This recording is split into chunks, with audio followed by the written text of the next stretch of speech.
Elias Ward had never thought he would become a hero. He was just a human envoy, a translator sent to the royal court of Astravelis to observe, speak, and learn. Diplomacy was his job, not heroism. He had no weapon, no shield, no armor. Just a human body and a mind that valued reason above instinct. And yet, standing in the vast crystal chamber, he felt a strange pull in his chest, a warning he did not understand. The chamber was immense. Light streamed through the ceiling, refracting like liquid rain. Sarilith, the alien princess, stood in the center, her form glowing faintly. Her people had always said she was untouchable. Royalty among royalty, protected by generations of guards and centuries of tradition. Her life was sacred, and today every eye in the chamber watched her with reverence. Elias could feel the tension. Every alien courtier, every high-ranking official, every guard, silent, waiting, expecting nothing to happen. They trusted the traditions, the shields, the rituals. They did not see the danger lurking among them. Then suddenly a pulse of blinding light tore through the air. It came from nowhere and everywhere at once, a silent, sharp wave of energy, faster than the eye could follow. It was aimed at the princess, precise and deadly. Time seemed to slow for a fraction of a second. The weapon did not scream. It did not warn. It only moved, a silent predator hunting its target. Elias did not think. He could not. Instinct took over. Without hesitation, he lunged. His arms wrapped around Sarilith as the blast struck him directly. The impact was unlike anything he had felt before, a burning, crushing pain that ripped through his back and shoulders. The force knocked him off his feet, spinning him across the polished floor. But he held on. The world went white. He could hear the shocked gasps of the alien court, voices rising in panic. He could feel the warmth of the princess pressed against him, the fragile life he had shielded trembling beneath his arms. Pain radiated through his body, sharp and endless, but he did not release her. Not once. The blast meant to kill her had failed. It had hit him instead. Elias fell to the ground, every bone in his body aching, his vision flickering. Blood burned where the energy had struck, and he felt something strange, both fear and clarity. He had no idea if he would survive, but he had saved her. Somehow, that thought anchored him in the chaos. The princess's glowing eyes looked down at him, wide with shock. For a moment there was silence between them. The entire court froze. Guards, advisors, nobles, all stared at this human who had done the impossible. Some whispered, some gasped, some stepped back in disbelief. Their laws and traditions had no words for what had just happened. No manual could explain why a fragile human would leap in front of royalty without hesitation. Elias tried to speak, but his voice failed him. His body screamed in protest, but his mind was quiet. He could hear only the rapid beat of his own heart, the rhythm of survival, the faint pulse of Sarilith's fear. Around them, alien figures moved cautiously, their luminous eyes fixed on him as if trying to understand what he was. Sarilith, for her part, did not move away. Her hands hovered, unsure, trembling, but she stayed. She seemed to sense that he was not an enemy, that somehow in the pain and fire a connection had formed. Not one of politics, not one of fear, but something deeper, something neither of them yet understood. Elias' vision began to blur. Darkness threatened to take him, the pain growing heavier by the second. But in that moment he knew something profound. Life was fragile, death was sudden, and sometimes courage was not about planning or strength, it was about moving when it mattered most. As the court erupted into chaos behind him, yelling, pointing, questioning, Elias closed his eyes, holding the princess tight. He did not know if he would wake again. He did not know what awaited him. All he knew was that in this crystal chamber, in this instant, he had done what humans could do best. He had risked everything to protect another life. And that life had been the princess of Astravelis. Elias did not wake with pain. Not immediately. For a long moment there was only silence. A quiet that was thicker than darkness, heavier than fear. He felt weightless, yet every part of his body throbbed with the memory of the energy blast.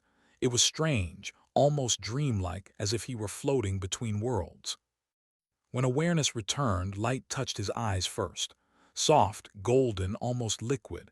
It wasn't like Earth's sunlight, sharp and familiar. It was warmer, gentle, almost alive. His eyelids flickered as he tried to open them, and slowly, painfully, he did. The room around him was not the crystal chamber he remembered. It was taller, wider, filled with strange machines and flowing structures that seemed to breathe. The walls shimmered with colors that had no names, moving in patterns like waves in a river. He felt a quiet hum in the air, a vibration deep in his chest, as if the place itself were alive. And then he saw them. Figures moved around him, tall, regal, glowing faintly beneath robes of gold and violet. Their skin was smooth, iridescent, almost liquid in the shifting light. Eyes that shone like stars studied him, unreadable and intense. They spoke in tones that he could not understand at first, but somehow meaning seeped into him, not through words but through presence. Elias tried to sit, to move, but his body refused. His back screamed in pain, and every nerve felt as if it had been stretched to its limit. He was not in control, and yet a strange calm settled over him. A smaller figure approached, delicate, glowing brighter than the rest, radiating warmth like the sun behind clouds. It was the princess, Sarilith. She stepped close, her eyes wide and unblinking. "You wake," she said, her voice trembling in a way he did not expect. "You survived. I did not think you could." Elias tried to speak, but his throat was raw. A rasping whisper barely escaped. "Where?" "You are safe," she said, crouching slightly. Her hands hovered near his shoulders, unsure, gentle. "You are alive. The council, they cannot believe it. Neither can I." He struggled to focus, to understand. Every nerve in his body screamed from the blast, but beneath it he felt something he had not anticipated. A sense of awe. He was not on Earth anymore. He was surrounded by beings who had ruled stars for centuries, who had technology that could reshape planets, and yet, in this moment, they looked at him as if he were extraordinary. You saved me," Sarilith continued. Her words were soft but heavy, layered with emotion that he could feel in his chest. "No one acted like that for me before." Elias shook his head weakly. I didn't think," he admitted. "I just moved." Sarilith's glow flickered, almost like a heartbeat. "Moved, that is all. You risked yourself. She paused, struggling with words. "You chose to die for someone else. You are human." The word hung in the air like a spell. Around them, the other figures watched silently, some stepping back, some leaning forward. Elias realized that his presence here was more than unusual. It was unprecedented. Nothing in their history spoke of humans surviving anything like this, let alone shielding royalty from death. Pain surged again, and he winced, clutching his side. But Sarilith stayed. She did not pull away. She offered no words of comfort that he could understand, only her presence, steady and bright. And in that presence, Elias felt something strange, hope. Even here, so far from Earth, so far from safety, he was alive. He had saved a life. And somehow that act had changed everything. The aliens whispered among themselves. A council of glowing eyes, of regal bearing, of centuries-old tradition, was stunned into silence. They did not know what to do with him, but they knew one thing: the human was no ordinary being. And for the first time, Elias understood that his simple act, moving without thought, risking himself for another, had become something extraordinary in the eyes of a civilization that had seen everything. He did not know what would come next. He did not know if he could survive this new world. But as Sarilith's glowing eyes met his, he felt a connection, a bond born not of blood or rank, but of courage and trust. And in that bond, Elias realized, sometimes survival is not about strength. It is about heart. The chamber where Elias awoke was no longer quiet. Whispers filled the air, soft at first, then louder, as if the walls themselves were spreading the news. The princess's act of standing near him, her glowing form unwavering, seemed to shake every being in the room. She was the crown of Astra Velis, untouchable by law and legend, yet she had honored him, human, fragile, unknown. Elias tried to sit upright, but his body protested with a chorus of pain. Each movement sent shocks through his spine and shoulders. His skin was still warm from the blast, the burns forming strange patterns under the alien light. Yet despite the agony, he was aware of eyes upon him, dozens of them, hundreds of them, studying him like he was a living question. Finally, the princess spoke. Her voice carried across the chamber, steady, commanding, but not loud. "This human," she said, her eyes fixed on him, "stood in the path of death for me, and he did not hesitate." A ripple of gasps spread through the court. Murmurs of disbelief rose into chatter. No human had ever been acknowledged in this way. No human had ever acted so boldly without fear or calculation. To the court, this defied everything they knew. The High Regent, a tall alien with a metallic silver crown, stepped forward. His voice was cold, sharp, deliberate. "Princess," his action was reckless. He endangered himself, the chamber, and potentially the balance of the court. Tradition dictates caution, not impulsive heroism. Sarilith's glow flickered, a heartbeat of anger. She turned toward him, eyes blazing. "And yet he saved me. The blast meant for my life struck him instead. He chose me over himself. Is that recklessness or courage?" The regent paused, silent for a moment. The other nobles watched him carefully. Silence stretched, tense as a drawn bowstring. "He is human," Sarilith continued, softer now, almost intimate. "I do not know your rules, but I know what I saw. He acted when no one else would. He moved when the guards could not. That is worth something. That is honor." Elias could barely lift his head. He did not feel honorable. He felt weak, broken, and terrified. Pain wrapped around him like chains, and yet the princess's words, they carried a weight that his body could not yet comprehend. Someone saw him, truly saw him, not as a fragile outsider, but as someone who had done what they could not. The regent's eyes narrowed. Intent does not equal power. Action does not equal worth. Sarilith took a slow step forward, her glow steady and bright. "Then why, Regent, did your guards fail?" she asked sharply. "Why was it only him who moved, only him who survived, only him who shielded me?" The room went still. Even the air seemed to pause. Nobody answered. The regent's logic, centuries old and unshaken, had no answer for instinct, for courage, for the kind of selfless act that did not come from calculation but from heart. Elias blinked, his vision blurry. He did not know what to say. He was just a human, fragile and small, and yet the eyes of royalty were on him, not with suspicion but with awe.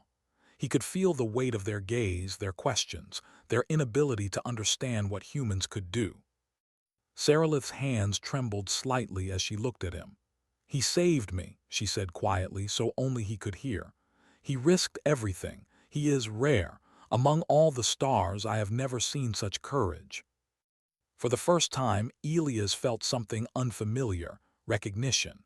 Not for his skill, not for his intelligence, not even for his survival.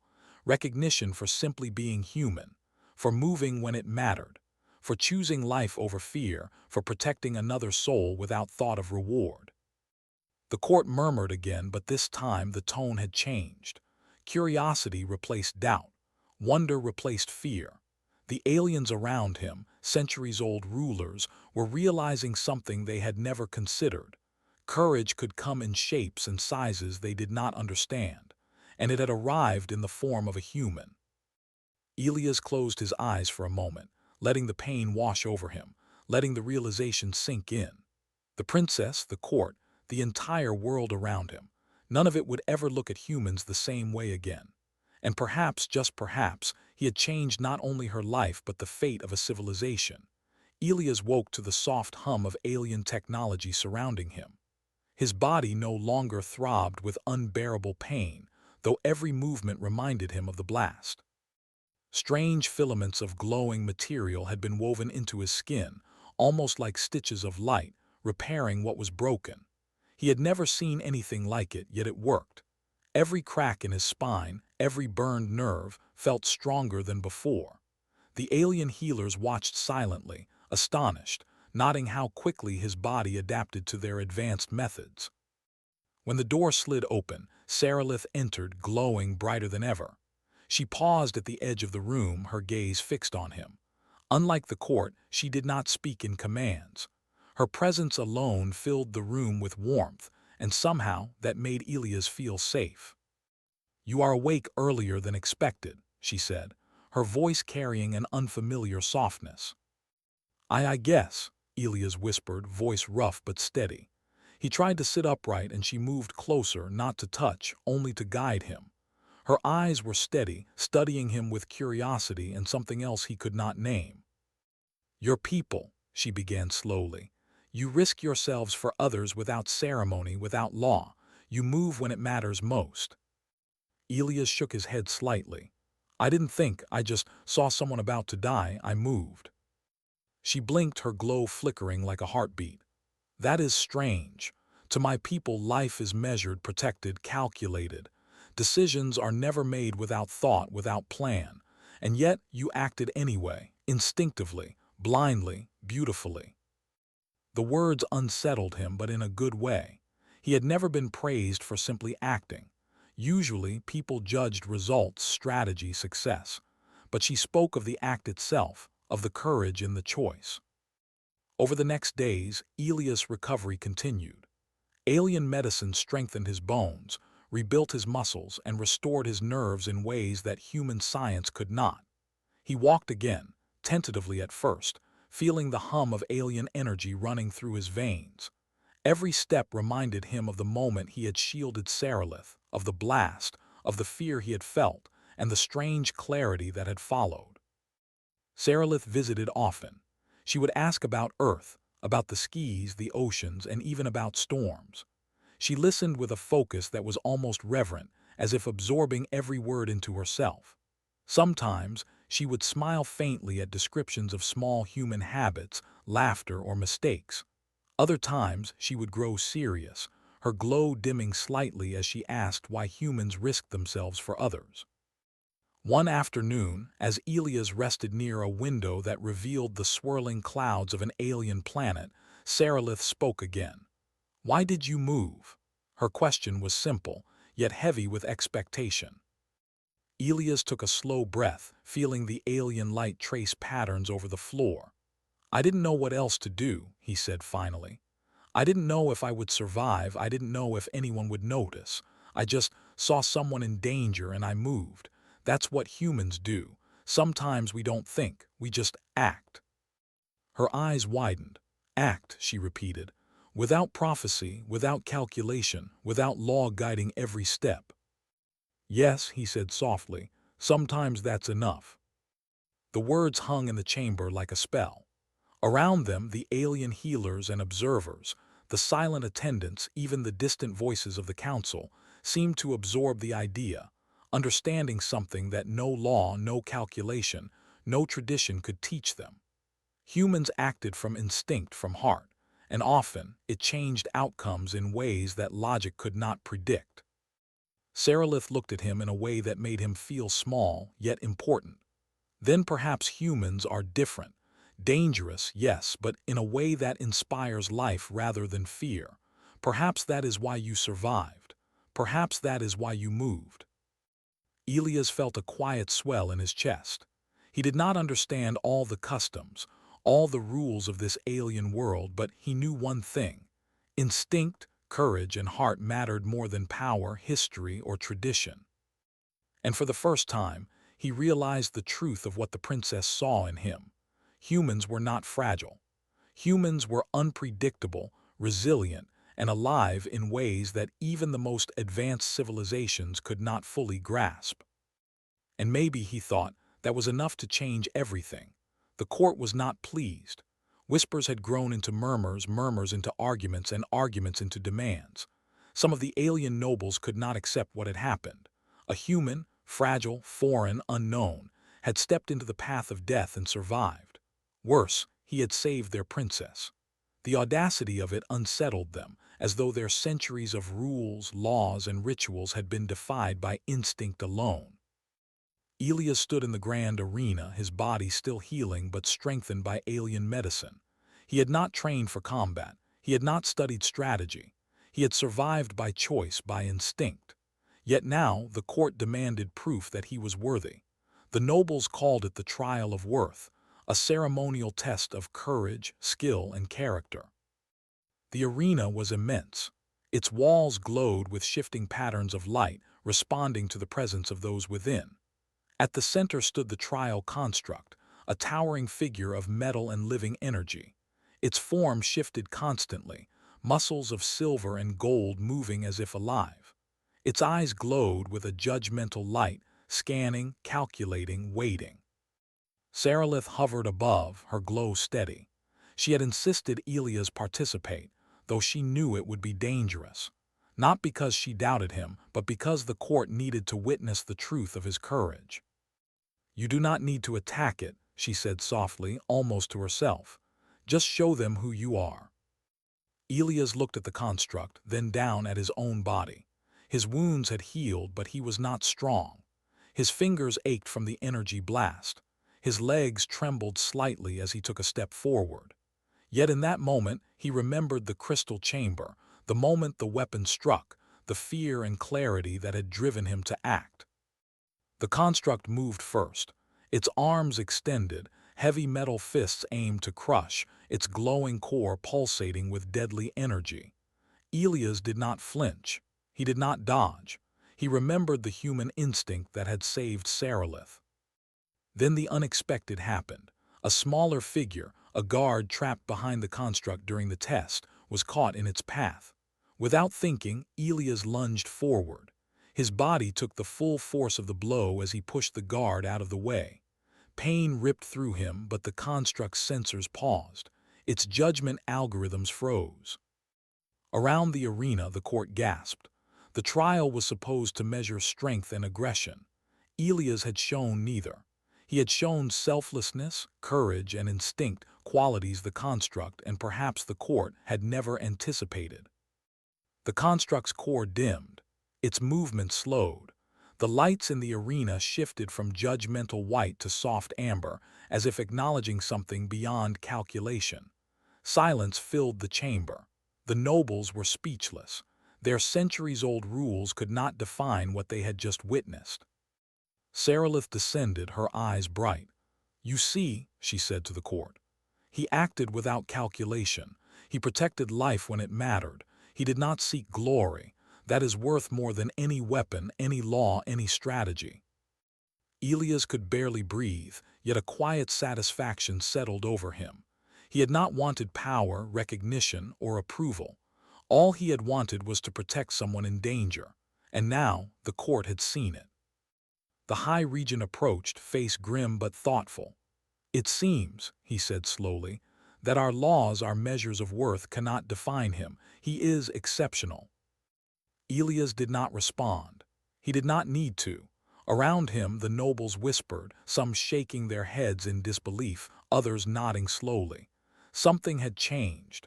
The trial was over, yet the shift in perception had just begun. Sarilith extended a hand to him, her glow warm and unwavering. "You are more than a human," she said. "You are proof that courage is not measured by size, species, or power. You are proof that one life can change many." Elias took her hand, weak but steady, and realized that in this alien world he had found something no law or court could grant: respect, understanding, and a place among beings who once thought humans fragile. In that moment, Elias knew humans were not just survivors. Humans were unpredictable, brave, and capable of changing the course of history, one instinctive act at a time. The days after the trial were quiet but not peaceful. The court still murmured, still debated, still tried to understand what they had witnessed. Yet for Elias, the fear of judgment had faded. He had survived the blast, faced the trial, and protected the princess. That was enough. He did not want titles, power, or recognition. He only wanted the chaos of that moment to mean something, for lives to be saved because someone cared enough to act. Sarilith visited him often. She walked with him through the gardens of Astravelis, where plants glowed in soft waves of color, and the air carried a warmth that felt like sunlight on his skin. The alien flora swayed as if responding to their presence, reacting to every heartbeat, every breath. Elias marveled at it, yet his mind always returned to her, to the bond formed in a moment of shared danger. "You changed the court," she said one afternoon, her eyes brighter than the flowers around them.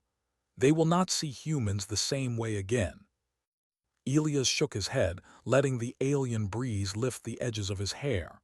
"I didn't want to change anyone," he said softly. "I just did what I had to do." Sarilith smiled faintly, a quiet warmth that made his chest tighten. "You're kind, you act without thinking of reward. That terrifies and inspires us. You've shown them that courage does not need prophecy or law. It simply exists, and that is enough." The princess walked beside him, her glow lighting the pathway. Elias realized that she was more than royalty. She was a being who carried the weight of a civilization on her shoulders, yet could see humanity with clarity and honesty. For the first time, he felt understood, not as an outsider, not as a fragile human, but as someone who had acted with heart. Yet the court was not done with him. A faction of nobles still demanded more. They feared the unpredictability he represented. They called for recognition, for tribute, for proof that this human could fit into their ordered society. Elias listened, but he did not respond. He could not act for their fear. He could only act for life, for truth, and for the bonds he had made. One night, under the twin moons of Astra Velis, Sarilith found him alone on a balcony overlooking the city of light. She approached quietly, her glow soft, almost hesitant. "Elias," she said, her voice low, "you have no need for titles or wealth. You have no desire to rule. And yet, my people believe that every life saved creates a debt." He looked at her, the moonlight reflecting in his tired eyes. "I didn't save anyone to be repaid," he whispered. "I just couldn't let you die, that's all." She studied him, her expression unreadable for a long moment. Then slowly she extended a hand, not commanding, not asking, but offering. "Then stand with us," she said softly. "Not as a ruler, not as a symbol. Stand with us as proof that courage can come from anywhere." Elias hesitated, feeling the weight of the moment. To accept her offer was to commit not just to a new world, but to a responsibility he had never imagined. And yet, something deep inside him stirred. The instincts that had driven him to shield her, the choices that had defied fear, the courage that had survived the blast, all converged in that moment. He took her hand. It was small, warm, and impossibly strong. "If my presence can inspire life," he said quietly, "then I will stand, not for power, not for reward, but for what matters." Sarilith's glow brightened, spreading through the balcony like sunlight through mist. Around them, the alien city seemed to pause, listening, understanding, as if the very stars themselves acknowledged what had happened. And for the first time, Elias felt at home, not on Earth, not among humans, but in a place where instinct, courage, and heart could change the course of civilizations. The galaxy was watching, and he, a human, had already begun to shape its story. The Council of Astra Velis convened once more, yet this time the atmosphere was different. The whispers of doubt and fear that had followed Elias' ward were gone, replaced with a quiet tension of awe. Across the chamber, alien leaders of countless species watched the human closely. He was no longer just a visitor or a fragile outsider. He was proof. Proof that courage could defy laws, instincts could defy centuries of tradition, and one life could shift the balance of an entire civilization. Elias stood beside Princess Sarilith, the glow of her presence soft and steady. Together, they watched as the council debated the events of the past weeks. Many were still uncertain, their logic unable to reconcile human instinct with alien calculation. And yet, every moment, every word, every gesture from Elias reminded them that bravery did not always come from strength, skill, or command. It could come from a human heart. Sarilith spoke softly to him. "You have changed more than my court, Elias. You have changed our understanding of life itself. My people see now that instinct, courage, and compassion matter, perhaps more than all the laws we have written." Elias nodded, feeling the weight of her words. He had acted once in a moment of pure reaction to save her life. He had not thought of reward, glory, or recognition, and yet, in doing so, he had changed a civilization. He realized then that human courage was not defined by power or weaponry. It was defined by the willingness to act when the stakes were highest, even if survival seemed impossible. Across the galaxy, news of the humans' actions spread like light through dark space. In distant star systems, species began to study humans, not for their technology, not for their fleets, but for their instincts, their resilience, their ability to act when faced with sudden danger. Scholars debated, scientists analyzed, and leaders reconsidered the value of instinct over calculation. Humans had become more than fragile creatures. They were unpredictable, strong in ways that no alien mind had fully understood. Elias walked through the halls of Astra Velis with Sarilith by his side. The court had begun to change. Guards were less rigid, nobles less formal, and whispers of human courage filled conversations in every chamber. The princess's glow was steady, proud, yet gentle. She had seen what he was capable of, and she knew the human heart better than anyone else in the galaxy. One evening they stood on a balcony overlooking the city of light. The twin moons hung in the sky, casting silver reflections across the alien architecture. Sarilith turned to him, her glow shimmering softly. "Your kind is unpredictable," she said, "yet unpredictable in ways that inspire life. You have given us hope, Elias. Hope that courage can exist beyond law, beyond prophecy, beyond expectation." Elias smiled faintly, feeling a quiet warmth in his chest. He had never sought recognition. He had only acted. And yet the galaxy now understood something profound. Courage was not limited to stars, not limited to power, not limited to tradition. It existed in humans. The court, the council, the princess, none of it could forget the human who had shielded royalty from death. Across the cosmos, species whispered the story of the man who moved without thought, who risked everything for another, who reminded the galaxy that life was worth protecting. Elias looked up at the alien sky, the stars reflecting in his tired, human eyes. Somewhere, far across the universe, other humans lived ordinary lives, unaware of how their instincts could shape worlds. And he realized that he had done nothing extraordinary. He had simply acted, as humans always did when life demanded it. Sarilith reached for his hand and he took it, feeling the steady warmth of trust and respect. "Do you understand now?" she asked. "Humans are more than fragile creatures. They are unpredictable, courageous, and capable of changing the fate of worlds." Elias nodded. "I understand," he said quietly. "And if one human can do this, imagine what many can achieve." The princess smiled and the court behind her fell silent, not in fear but in awe. The galaxy had learned something it could not ignore. When humans stand beside you, they do not falter. They do not hesitate. They act. And in acting, they leave a mark that echoes across stars. Elias Ward, the human who had shielded a princess from death, had become a symbol, not of power, not of conquest, but of something infinitely more profound: heart. And the stars remembered.